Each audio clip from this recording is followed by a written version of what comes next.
है, हैवानात की जिबिल्लत में भी रखा हुआ है।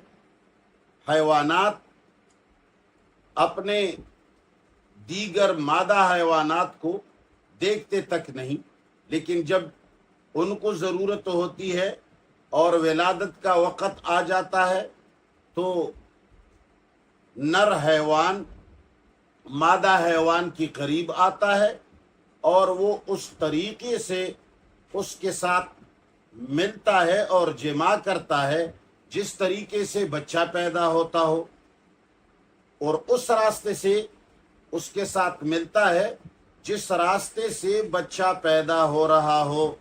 चूंकि हैवानात के अंदर भी तो दो रास्ते हैं, मगर वो हैवान की जिबिल्लत में भी अल्लाह ताला ने ये बात रखी है कि वो अपने मादा हैवान के साथ उस जगह में जिमा नहीं करता जिस जगह में तलवीस है और औलाद पैदा नहीं होती। तो इसलिए अल्लाह ताला ने यहाँ जिबिल्लत की तरफ हुक्म किया, वयसअलूनका अनिल महीज़, और तुमसे लोग पूछते हैं हैज के बारे में, कुल आप कह दे हुआ अज़न, ये एक ज़रर रसा गंदगी है, फ़अतज़िलुन निसाअ, पस तुम दूर रहो औरतों से, फिल महीज़ हैज के दौरान, वला तक़रबूहुन्ना, और तुम उनके करीब मत जाओ, हत्ता यतहुरना, यहाँ तक कि वो पाक हो जाएं, फ़इज़ा ततहरना, जब वो खुद को पाक करे, फ़अतूहुन्ना, फिर उनके पास आया करो, मिन हैसु अमरकुमुल्लाह, जैसे अल्लाह ने तुम्हें हुक्म दिया है, यानी तुम्हारी जिबिल्लत के अंदर जो रखा हुआ है।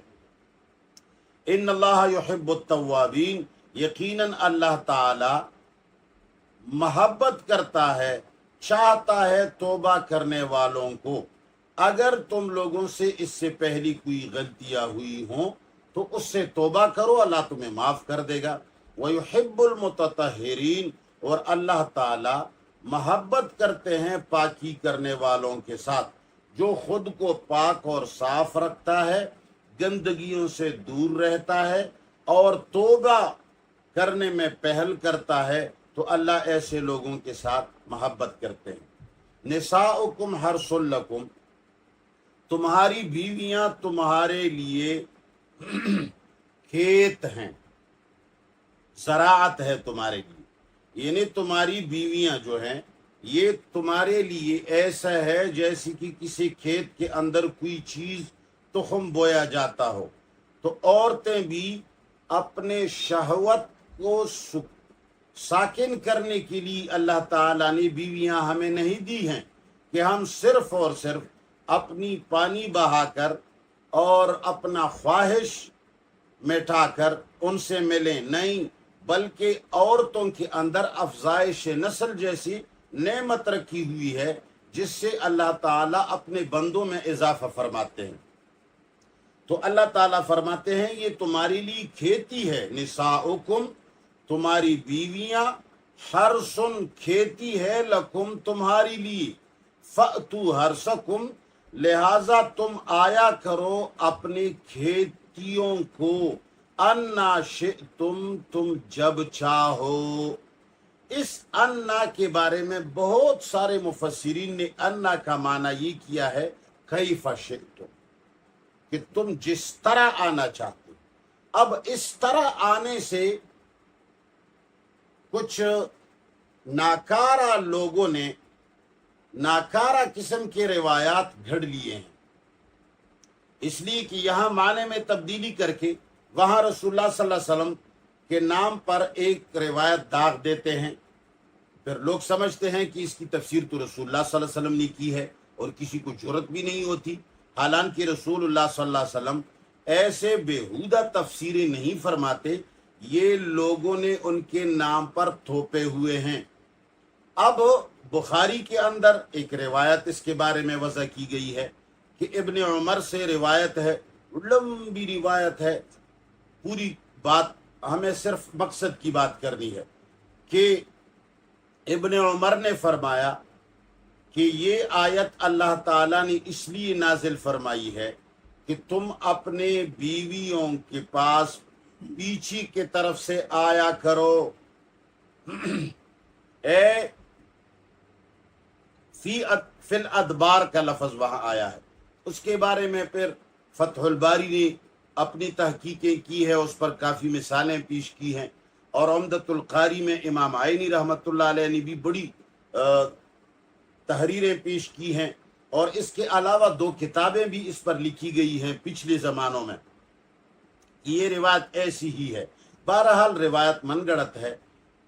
پیچھے کی طرف سے عورت میں آنا یہ من حیث امرکم اللہ کے خلاف ہے، اس لیے کہ اللہ تعالیٰ نے حیوانات کی جبلت میں جو کچھ رکھا ہے تو کوئی حیوان دوسرے حیوان کے پیچھے کے راستے سے نہیں ملتا. لہٰذا اللہ تعالیٰ نے انسان کی جبلت کے اندر بھی یہی رکھا ہے کہ انسان اگر آتا ہے تو اس راستے سے آتا ہے. لہٰذا انا شئتم کا ترجمہ جس طرح کہ عام مفسرین نے یہ کیا ہے، فأتوا حرثکم، تم آیا کرو اپنی کھیتی میں، انا شئتم، جس طرح تم چاہتے ہو. تو جس طرح چاہتے ہو سے لوگ یہی معنی نکالتے ہیں کہ پھر پیچھے کی طرف سے بھی آیا کرو. لہٰذا معنی یہ ہے فأتوا حرثکم، تم آیا کرو اپنی کھیتی میں، انا شئتم، جب چاہو. جب چاہو کا معنی یہ ہے کہ سوائے ان چیزوں کے جب اللہ تعالیٰ نے جو منع کیا ہے کہ فاعتزلوا النساء فی المحیض، حیض کے دوران نہ آیا کرو. اولاد پیدا ہوتی ہے، نفاس ہوتا ہے، وہاں بھی گندگی ہوتی ہے. لہٰذا ان حالات کے علاوہ تم جب چاہو آ سکتے ہو، لیکن کھیتی کی طرف آیا کرو. وقدموا لانفسکم، اور تم آگے بھیجا کرو اپنے فائدے کے لیے، اپنے فائدے کے لیے نیکیاں آگے بھیجا کرو. تم وہ کام کرو جس سے تمہیں آخرت میں فائدہ ہوتا ہے. وقدموا، اور آگے بھیجا کرو لانفسکم، اپنے آپ کے لیے. واتقوا اللہ، اور رب سے ڈرو. واعلموا، اور خوب سمجھ لو. انکم ملاقوہ، کہ تم اس سے ضرور ملو گے، اللہ کے سامنے تمہاری پیشی ہوگی. وبشر المؤمنین، اور خوشخبری دے دو مومنوں کو کہ جو اللہ پر ایمان لائے ہیں اور اللہ کے ہر حکم کو ماننے والے ہیں، ان کو خوشخبری دو کہ تمہارے لیے خوشیاں ہیں. بس کافی ہے. لفظی ترجمہ دوبارہ سن لیجیے. ولا تنکحوا المشرکات، اور نکاح نہ کرو مشرک عورتوں کے ساتھ، حتیٰ یہاں تک یؤمننا، کہ وہ ایمان لے آئے. ولامۃ، اور لونڈی مؤمنۃ، ایمان والی، خیر، بہت بہتر ہے، من مشرکۃ، آزاد مشرک عورت سے. ولو اعجبتکم، اگرچہ اس آزاد عورت کا حسن تمہیں تعجب میں ڈالے بھی. ولا تنکحوا المشرکین، اور اپنی بیٹیاں نکاح میں مت دو، المشرکین، مشرک مردوں کو، حتیٰ یہاں تک یؤمنوا، کہ وہ ایمان لے آئے. ولعبد مؤمن، اور یقیناً غلام جو مومن ہو، خیر